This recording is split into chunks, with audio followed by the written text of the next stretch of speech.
This is how much to expect when it comes to how much you are gonna get paid on a film. And I'm gonna break it down and why. First of all, there's four categories. My accent came out. Anyway, there's above the line, there's total production, and there's post production. And let me get a couple of things clear. The thing, what role is gonna probably get paid the most is probably gonna be the roles that are above the line, because the roles that are above the line are people who are just like one person, pretty much, or like a couple people. For example, there's only one producer, there's one director, a couple actors. In the example that my professor gave me right here, it says that this is just like an example. This is not an actual film, but the director gets paid around 1,800,064. No, okay, 1,800,064,524 dollars. Around, like, let's just say 2 million, right? And a film usually takes about 18 months. So let's break it down. That's like around $100,000 a month, which is pretty good if I do say so myself.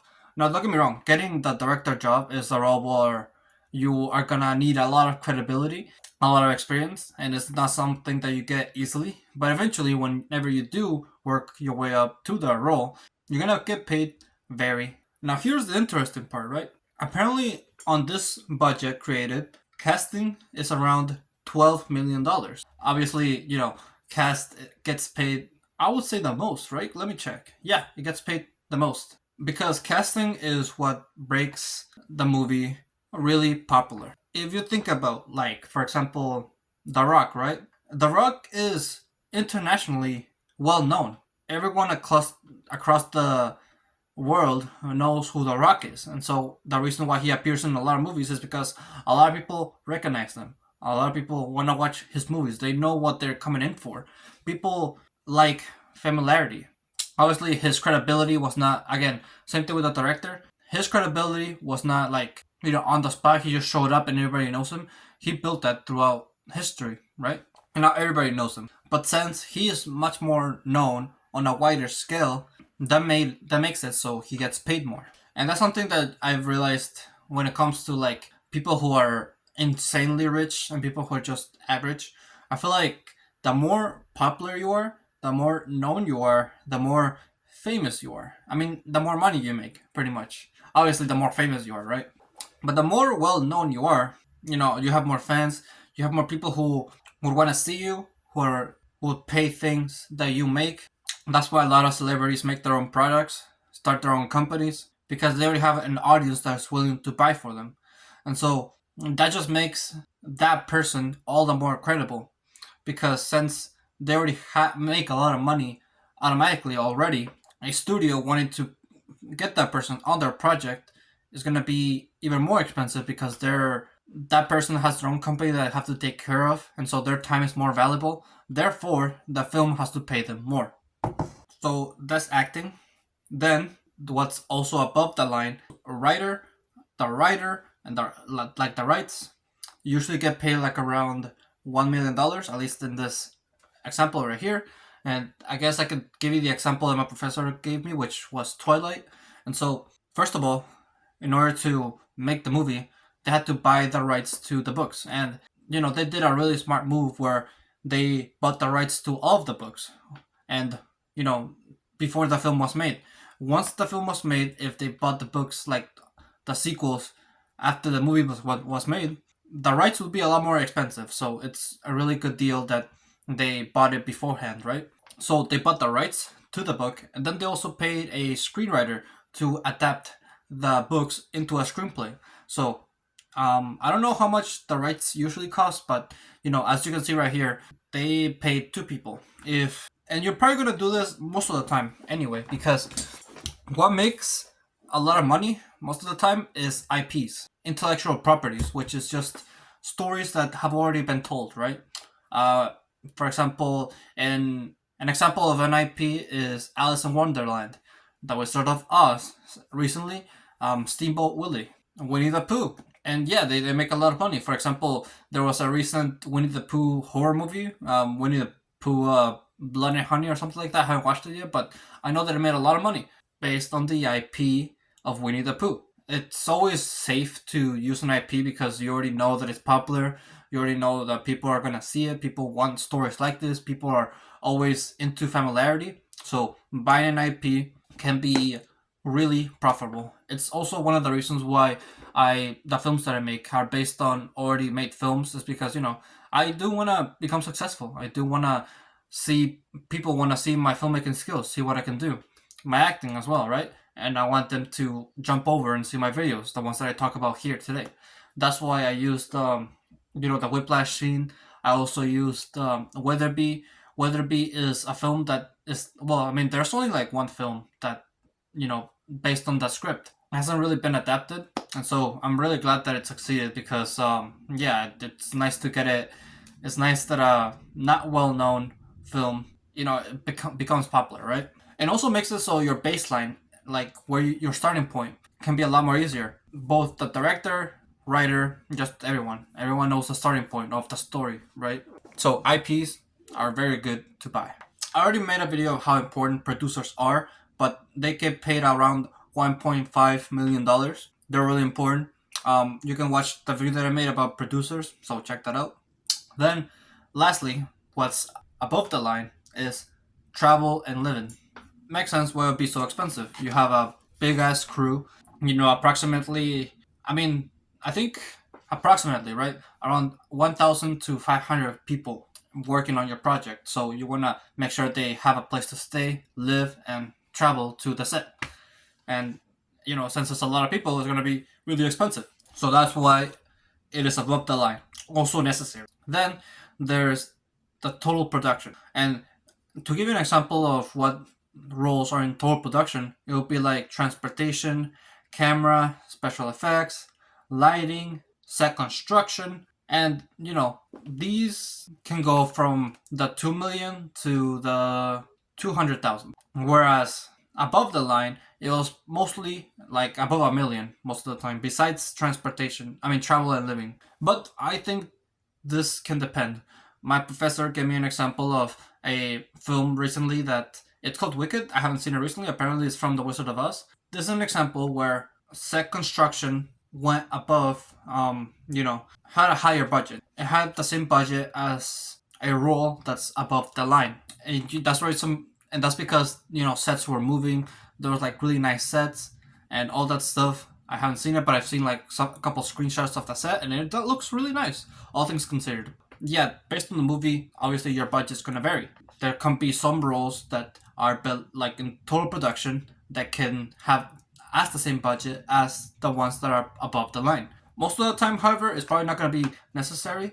I do want to point out some roles that stand out that there's like a higher budget too.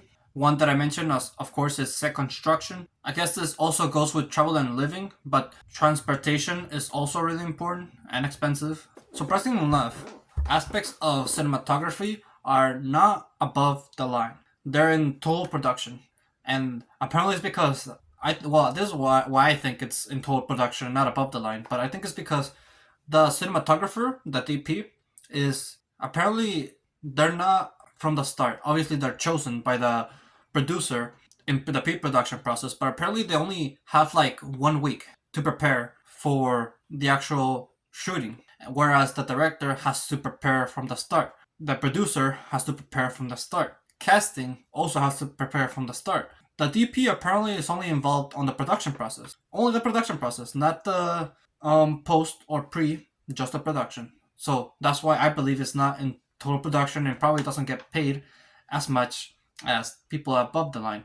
And this goes for other aspects of cinematography like lighting and grip, stuff like that. And also, since there's a lot of films nowadays that do use a lot of special effects, that makes it so there is a higher budget when it comes to special effects. Apparently, according to this example, they get paid around $1.5 million. Also, when I give out these numbers, also keep in mind that I don't just mean like one specific person. When it comes to above the line, yes, it's probably just one person besides cast. But when it comes to people who are in total production, there's probably like about more people working on costumes, more people working on grip, more people working on lighting. So there's probably gonna be like, it probably be more divided Like for example, it'd be like $1.5 million divided across like 20 people, right? Here, I can give you a calculation, right? So let's just say $1.5 million, right? Across a whole year, and there's 20 people working on lighting. Let's just set that as an example, right? How much would you get paid per month? Okay, so it would be like around $4,200 a month, which, all things considered, is probably like a typical wage that someone might get paid in a typical job. However, the good thing about filmmaking is the fact that whatever skills you used on that film, you could probably translate over to other films and also other projects that you could do on your own. Maybe you could have like your own online school where you can teach people online, or maybe you can also have like be a professor, have like a second job, teach others. You can use that skill that you have to do other things pretty much. I'm not saying that 4,200 is like the most amount of money that you're gonna make as a lighting person, someone who does lighting, right? You can probably outsource and do different things when it comes to that skill. And this is just like an example, of course. Modern movies are becoming more and more expensive, and so this is just like an estimate. You're probably gonna get paid more with modern movies since they're becoming more expensive. So just keep that in mind. Now let's talk about the post production. And in total, this is probably gonna be like the cheapest. Let's see. Yeah, it is. It is the cheapest team aspect. People. Okay, so all of the roles combined for people who are above the line in total. This counts the producer, director, cast, everything combined is a total of 16 million. Then for total production, this would be like sound, costume, and everything that I listed before, right? Everything that I've mentioned so far. That's around 20 million with all the people, right? Then for post production, it's only 3 million, everything combined.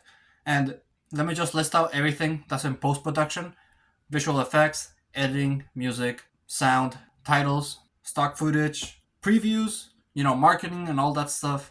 And yeah, that's pretty much it. There's probably more roles that I don't mention, but I think these are just like the most important.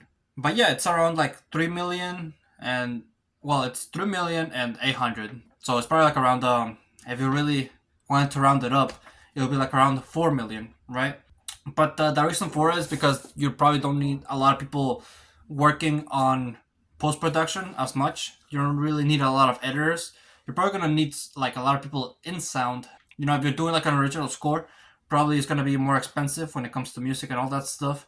It's also gonna be really expensive. Actually, I heard my production professor mention that apparently it's more expensive for you to do licensed music than an original score. So I guess that's the reason why a lot of movies nowadays, I feel like they have more original scores than licensed music. So that's why.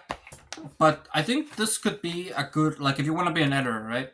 I think this could be a good option because, since you're not competing against a lot of people, well, not competing, but you're not working with a lot of people, that million that's going to be shared across your editing team, you're probably going to get like a good portion of it because let's just say it's just like 3 people. A million separated by 3. I don't know what that is, but it's a lot. Overall, if you're going to take anything out of this video, is the fact that, one, film pays a lot. Even if you think that like 4,200 is not a lot, it's it's a lot. It's really good actually. If you really think about it. So film pays a lot. And 2, if you want to get paid really well in film, you have to be credible. You have to have like, a lot of experience and be really good at your job. With that, take as what you will, and I'm gonna end it there. Thank you for watching this video. If you liked it, make sure to leave a like. Subscribe if you're new, if you like my channel, and always remember to live your life.